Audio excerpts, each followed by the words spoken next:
Väčšina trénerov, koučov a freelancerov predáva svoj čas, preto sa nikdy nedostanú nad určitú hranicu príjmu. Vítaj pri prvom videu zo série o tom, ako z tvojho skillu spraviť príjem aj s malým publikom. Najväčší problém, prečo nedokážeš zarobiť viac, je v tom, čo ponúkaš. Predstav si trénera, trénuje 8 hodín denne, zarába kľudne 3000 eur mesačne, ale ak chce zarábať viac, musí trénovať viac.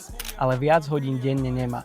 Jediné, čo mu ostáva, je zvýšiť cenu, ale tam narazí na konkurenciu. Toto platí pre každého, kto si za svoju službu pýta toľko peňazí, koľko mu to zabere času, či si freelancer, fotograf, mentor alebo hocičo iné. Riešenie nie je ponúkať lepšiu službu ako konkurencia, ale riešenie je úplne sa odlíšiť a začať naceňovať svoju službu podľa toho, aký výsledok to donesie klientovi. Ja som mohol predávať mentoring alebo kurzy o tom, ako rásť na sociálnych sieťach za pár desiatok eur, ale namiesto toho som začal predávať výsledok. Celý systém osobného brandu, tvorbu produktu, tvorbu publika a samotný predaj. Čiže som ľuďom začal predávať to, že im zarobím viac peňazí a za to si viem vypýtať kľudne 10 až 20 násobok ceny. Ak sa chceš aj ty odlíšiť, potrebuješ spraviť tieto 3 kroky. Po prvé, zisti, čo vieš ľuďom doručiť ako výsledok. Po druhé, prestaň predávať hodiny a začni predávať ten výsledok. Po tretie, postav cenu okolo toho výsledku a ulož si toto video, príde ti vhod, keď sa dostaneš aj ty